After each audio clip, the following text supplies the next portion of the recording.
नमस्कार, आप देख रहे हैं टीवी 9 राजस्थान। मैं हूं अम्बेश श्रीवास्तव। 8 PM show. भजन सरकार में मंत्री किरोड़ी लाल मीणा एक बार फिर अपने लेटर बम को लेकर चर्चा में है। ये खत उन्होंने लिखा है मुख्यमंत्री भजन लाल शर्मा को, और खत लिखने के पीछे वजह है पेपर लीक का मामला, बाबूलाल कटारा और पेपर लीक के मामले में कुछ आरोपी जो अभी भी बाहर हैं या कुछ वो मगरमच्छ जो अभी भी बचे हुए हैं। आपको याद होगा जब बीजेपी सत्ता में आई थी, मुख्यमंत्री भजन लाल शर्मा को कमान मिली थी, उसके बाद जब पहली बार सदन में वो खड़े हुए थे तो उन्होंने कहा था कि जो बड़े मगरमच्छ हैं वो भी बख्शे नहीं जाएंगे पेपर लीक के। लेकिन पिछले 2 साल में कार्रवाइयाँ तो बहुत हुई, गिरफ्तारियाँ भी बहुत हुई, लेकिन बहुतों को जमानत भी मिल गई। बाबूलाल कटारा जो कि आरपीएससी के पूर्व सदस्य, पेपर लीक के मुख्य आरोपी, उनको भी फिलहाल एक मामले में जमानत मिल गई। वो बात अलग है कि वो भी फिलहाल जेल में है। अब जेल में है तो जेल में ही उनसे मिलने पहुंच गए मंत्री किरोड़ी लाल मीणा। मुलाकात हुई, दोनों के बीच बातचीत हुई और कहा जा रहा है कि जो बाबा ने अपने खत में लिखा है कि भाई, उन्होंने कहा कि जो आप सवाल उठा रहे थे पेपर लीक को लेकर वो बिल्कुल सही थे। और बाबा किरोड़ी से उन्होंने बहुत सारे नाम उजागर किए। उन्होंने कहा क्योंकि मैं आदिवासी क्षेत्र से आता हूँ, आदिवासी हूँ, इसलिए मुझे टारगेट किया गया। और इसमें बहुत से आरोपी हैं, जो बहुत से लोग हैं वो भी बाहर बैठे हैं। अब उसमें कौन से वो लोग हैं, ये तो बाबा ने अपने पॉलिटिकल नाम तो नहीं लिया, लेकिन हाँ उन्होंने बहुत सारे नाम जो है अपने लेटर में लिखे हैं। वो लेटर पूरी खबर में TV9 पे ही लगी हुई है, आप जाके देख सकते हैं। मैं यहाँ पे उसका शेयर कर देता हूँ। आप इस लिंक पे यहाँ पे क्लिक करिए और उस खबर पे सीधे पहुँच जाइएगा जानने के लिए कि पूरा मामला क्या है। खैर, बाबा का लेटर और अब सियासत फिर शुरू। देखिए, पेपर लीक का मुद्दा या पेपर लीक पर सियासत ऐसा नहीं है कि पिछले 2 साल से ही हो रही है, इसी सरकार में हो रही है, या कार्रवाइयाँ इसी सरकार में हो रही हैं। पेपर लीक राजस्थान के लिए एक नासूर है। मैं नासूर इसलिए बोल रहा हूँ क्योंकि ये भजनलाल सरकार के 2 साल के कार्यकाल की बात नहीं है जब पेपर लीक का विवाद इतना सुर्खियों में है। वो बात अलग है कि पेपर लीक तो अभी नहीं हुआ, खुल तो परतें पिछली रही हैं, लेकिन 2018 से लेकर 2023 तक गहलोत सरकार, 2013 से लेकर 2018 तक वसुंधरा राजे सरकार के दरमियान भर्तियां बहुत हुई, और उन भर्तियों के में किस तरीके से पेपर लीक हुए, किस तरीके से डमी कैंडिडेट्स ने बैठ के परीक्षा दी, किस तरीके से फर्जी OMR सीट में नंबर बढ़ाए गए, परत दर परत खुल रही हैं। कल भी बाड़मेर में 3 कांस्टेबल गिरफ्तार हुए 10 साल बाद, जिन्होंने 10 साल पहले जो है सोचिए 2014 में भर्ती परीक्षा दी थी और फर्जी तरीके से पास हुए, डमी कैंडिडेट्स बिठाकर उन्होंने परीक्षा दी, पास हुए और 10 साल से नौकरी कर रहे थे। 14, 15, 16, 17, 18, 19, 20, 21, 22, 23, 24, मतलब कोई ऐसा साल राजस्थान के युवाओं के लिए बेगैरत नहीं साबित हुआ जब उनके भविष्य के साथ खिलवाड़ ना किया गया हो। जब वसुंधरा राजे की सरकार थी, पार्टी के विपक्ष के नेता, विपक्ष की पार्टी के जो प्रदेश अध्यक्ष थे वो सचिन पायलट थे। खूब सड़कों पर संघर्ष करते थे, युवाओं के साथ करते थे, लाठियां खाते थे, जेल भी गए, वाटर कैनन भी झेला, खूब आरोप लगाए। जब सत्ता में आए तो भाई ये हुआ कि जो आपने आरोप लगाए थे उन पे कार्रवाई करिए। पता लगा कि पायलट जी को ही साइडलाइन कर दिया गया। उन 5 सालों में, पिछले 5 सालों यानी 13 से 18 तक के बीच की कोई जांच नहीं हुई। जब बीजेपी की सरकार आई तो अब ये हुआ कि भाई जो गहलोत सरकार में परीक्षाएं हुई, जो परीक्षा पेपर लीक हुए, उनके जो मछलियां पकड़ी जा रही हैं, मगरमच्छों की बारी आएगी, मगरमच्छ जेल जाएंगे, लेकिन वो मगरमच्छ आज तक नाम सामने नहीं आए हैं। शिक्षा मंत्री मदन दिलावर रोजाना डोड़ासरा जेल जाएंगे, गोपाल शर्मा बोलते हैं डोड़ासरा जेल जाएंगे। डोड़ासरा को आज तक एक नोटिस तक नहीं गया है। अगर आपके पास सबूत है तो नोटिस भेज दीजिए। खैर, मैं बात कर रहा था किरोड़ीलाल मीणा के लेटर की।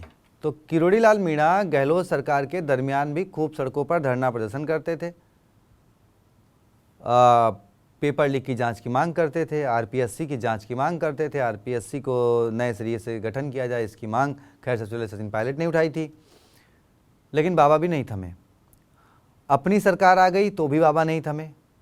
पेपर लीक के मामले को लेकर या एसआई भर्ती परीक्षा रद्द को लेकर बाबा डटे रहे, युवाओं के साथ डटे रहे।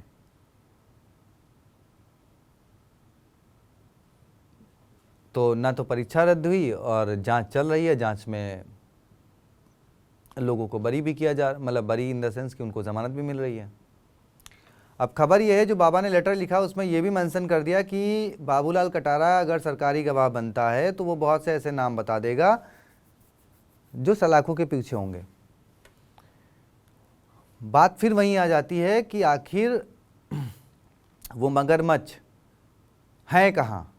सियासी दल में हैं, प्रशासनिक सेवा में हैं, क्योंकि साल दर साल युवाओं का भविष्य किसी एक पार्टी की वजह से बर्बाद नहीं हुआ। यहाँ पर दोनों बड़ी राजनीतिक पार्टियां सत्ता में रहीं और दोनों ही पार्टियों के शासन काल में युवाओं के साथ खिलवाड़ किया गया। तो फिर आखिर मछलियों को दाना डालकर उनको पकड़ा जरूर जा रहा है, लेकिन उन मगरमच्छों तक पहुंचने में आखिर कौन रोड़ा बन रहा है? और जब विपक्ष खुद कह रहा है कि हाँ भाई 12 सालों की आप सीबीआई जांच करवा लीजिए जितने पेपर लीक हुए हैं, खुद मंत्री कह रहे हैं, तो फिर आखिर पेंच कहां फंस रहा है?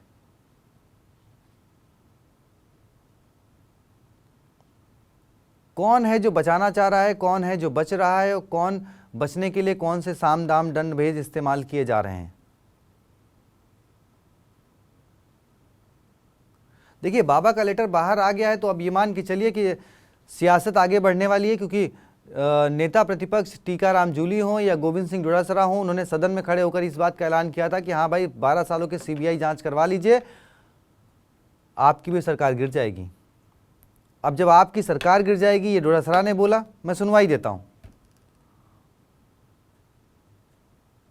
और अब इसके बाद किरोड़ीलाल मीणा का लेटर बम, और साथ में उन्होंने लास्ट में दे दिया प्रधानमंत्री तक का हवाला कि प्रधानमंत्री मोदी भी यही चाहते हैं कि भाई निष्पक्ष और सही तरीके से चीज़ें हों।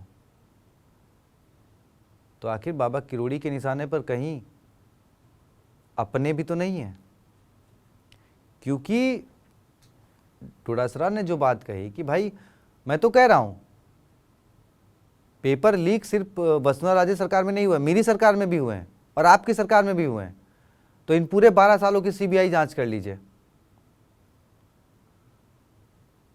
तो शिक्षा मंत्री जी जो रोजाना डोटासरा को जेल भेजने की बात करते हैं, आखिर फिर वो क्यों नहीं, वो खुद लिखित में मांग कर लें, उनकी सरकार है, सीबीआई जांच की बात कर लें।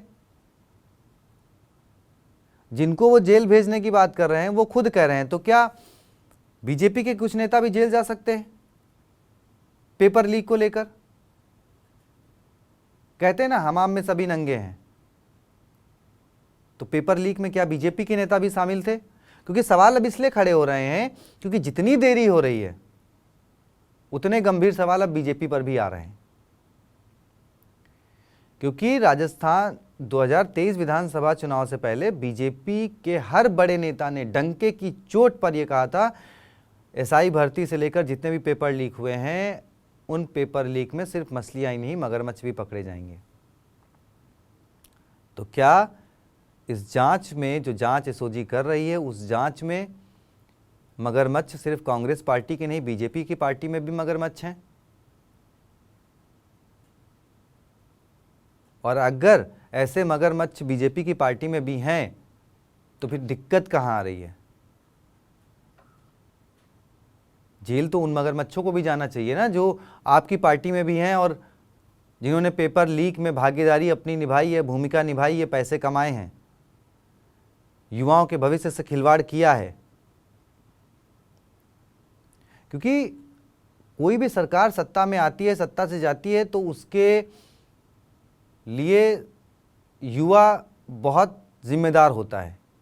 युवा अपना भविष्य देखकर सरकारें बनाता है और सरकारों को सत्ता से बाहर भी भेजता है। 2023 में अगर गहलोत सरकार सत्ता से बाहर गई तो उसका एक सबसे बड़ा कारण था पेपर लीक का मुद्दा, युवाओं के भविष्य का मुद्दा। और अगर भजन लाल सरकार सत्ता में आई तो उसका भी एक वजह यही थी कि युवाओं ने सोचा कि हाँ भाई चलिए, इनसे नहीं हो पाया, चलिए हम दोबारा ट्राई करते हैं, देखते हैं शायद इनसे बेहतर हो जाए। लेकिन युवा 2013 से 18 में भी ठगा गया, 18 से 23 में भी ठगा गया और 23 से 26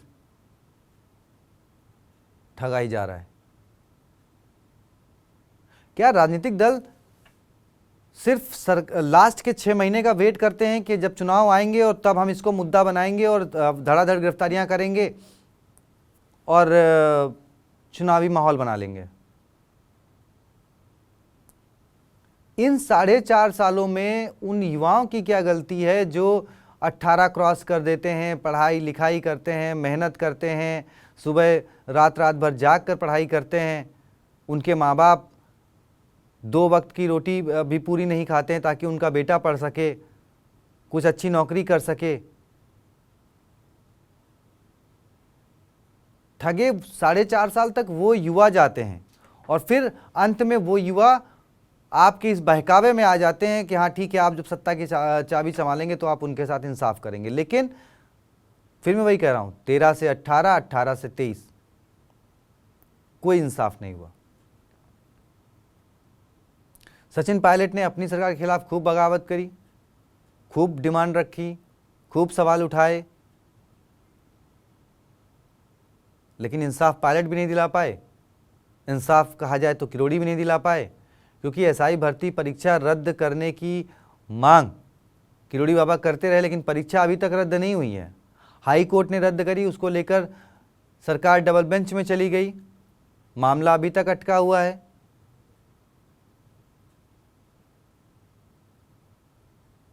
सरकार के 2 साल हो चुके हैं पूरे, तीसरा चल रहा है, 2 साल और बचे हैं, 2.5 साल। उसके बाद फिर आप चुनावी मैदान में जाएंगे, फिर बड़े बड़े दावे करेंगे, वादे करेंगे कि हमने तो एसओजी को लगा रखा था, ये गिरफ्तारियां हुई, ये हुई। कुल मिला के तो बच्चों का भविष्य अभी भी साफ नहीं हुआ है। खैर, बाबा अब क्या अखबार के मूड में हैं और जब विपक्ष लगातार पेपर लीक को लेकर सवाल मुख्यमंत्री को सीधे सीधे कटघरे में खड़ा कर रहा है, और ऐसे में किरोड़ी बाबा क्या विपक्ष के साथ हो लिए हैं? उनको भी मौका मिल गया कि हाँ चलो, विपक्ष तो मांग उठा ही रहा है, हम भी उठाते हैं और घेरते हैं। बात यह है कि अब कार्रवाई क्या होगी, और वो मगरमच्छ जो अभी भी पर्दे के पीछे हैं वो पर्दे के सामने कौन आएंगे, फिर वो किस पार्टी के हैं उससे मतलब नहीं है। इतना बड़ा दिल तो दिखाना पड़ेगा। कुर्बानी तो देनी पड़ेगी जिन्होंने राजस्थान के युवाओं के भविष्य के साथ खिलवाड़ किया है, उनकी। फिर वो चाहे विपक्षी पार्टी में हो चाहे अपनी पार्टी में हो, इसका ख्याल नहीं करना होगा। खैर, इंतज़ार करते हैं। बाबा किरोड़ी ने जो मुहिम छेड़ दी है, उम्मीद करते हैं कि आखिरी के 6 महीने नहीं बल्कि अगले 6 महीनों में सरकार उन बड़े बड़े मगरमच्छों को भी सलाखों के पीछे डालेगी। और बाबूलाल कटारा जो अब सरकारी गवाह बनने के उसमें और चीज़ें उसमें हैं, भाई साहब कितना भी दबाव आपके ऊपर था, आप सदस्य थे, पैसे आपने भी लिए हैं, तो अब ये आदिवासी कार्ड और उनकी वजह वो फंस गए, हमें फंसा दिया, वो बच गए। विक्टिम कार्ड खेलने की ज़रूरत नहीं है। और इससे बाबा किरोड़ी को भी बचना होगा कि वो आदिवासी थे, वो इसलिए फंस गए, जिसको लगता है कि वो आदिवासी थे वो इसलिए फंस गए ऐसा नहीं है। अगर उस वक्त पेपर लीक हो रहा था, पेपर लीक आपके उससे हुआ है, पैसे आपने लिए हैं, तो आप भी उतने ही बड़े गुनहगार हैं। लाखों बच्चों का भविष्य, आपके आरपीएससी सदस्य रहते हुए लाखों बच्चों का भविष्य बर्बाद हुआ है। उनके परिवार वालों की, उनकी हाय आपको भी लगेगी। हाँ, सियासी गणित बिठा लीजिए, ये उनको बचा दीजिए तो जरूर आप बच जाएंगे।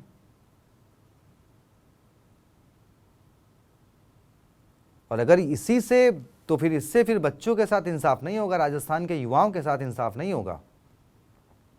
इंसाफ तो बराबर सभी होगा जब प्रशासन से लेकर सरकार में बैठे, पार्टियों में बैठे वो नेता भी जेल जाएंगे, फिर चाहे वो कांग्रेस के हों चाहे बीजेपी हों, जिन्होंने राजस्थान के लाखों बच्चों के साथ साल दर साल भविष्य उनका रौंदा है अपने पद के नीचे, पैसे कमाए हैं उनके भविष्य को बेचकर। और ये काम बाबूलाल कटारा ने भी किया था, पैसे उसने भी लिए थे। विक्टिम कार्ड आदिवासी, उसमें आदिवासियों के भी बच्चे थे। जब आप पेपर बेच रहे थे तो उसमें आदिवासियों के बच्चे भी पेपर की तैयारी कर रहे थे। और जब आपने बेचा है ना, तो बाबूलाल कटारा बता दें कि ठीक है, आपने कितने हजार बच्चों, आदिवासी बच्चों को अपने कार्यकाल के दौरान जो है नौकरियां दिलवा दी थी। तब आपको आदिवासी कार्ड, आदिवासियों के बच्चों को उत्थान की समझ में नहीं आई थी। आज जब आप खुद पैसों लेने के मामले में सलाखों के पीछे हैं, तो आपको याद आ रहा है कि हाँ, मैं तो आदिवासी हूं। अगर इतनी आपको चिंता राजस्थान के आदिवासियों बच्चों की होती, या फिर जो नेता आदिवासियों के नाम पर पॉलिटिक्स करते हैं, तो पिछले 30 सालों में राजस्थान में हर 5 साल में सत्ता बदलती है। कांग्रेस बीजेपी दोनों बता दें अपने अपने कार्यकाल में कितने आदिवासियों का भला किया है। आज भी राजस्थान के आदिवासी इलाकों की तस्वीर दयनीय है। पढ़ाई लिखाई और अफसर बनना तो बहुत दूर की बात है उनके बच्चों की। पर्याप्त भोजन नहीं मिलता है, कुपोषण के शिकार होते हैं सबसे ज्यादा आदिवासी बच्चे राजस्थान में। नोबेल पुरस्कार मिला था इसी आदिवासी स्थिति को उजागर करने के लिए 2019 में 20 में, मुझे नाम नहीं याद आ रहा है। पूरी थीसिस उन्होंने आदिवासी बच्चों पर ही लिखी थी। कहाँ हैं राजनीतिक पार्टियां? सिर्फ सदन में खड़े होकर और मंचों पे खड़े होकर बड़े बड़े भाषण देने से नीचे रोटी नहीं पहुंचती।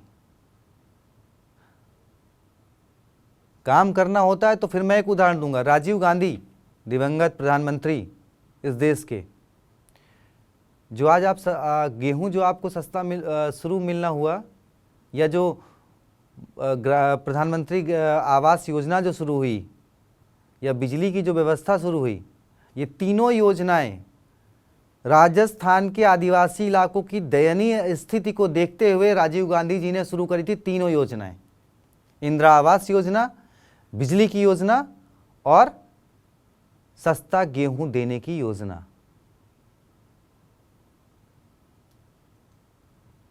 उसके अलावा एक नेता बता दो कांग्रेस बीजेपी का जो आदिवासी इलाकों में वोट मांगने के अलावा कभी गया हो,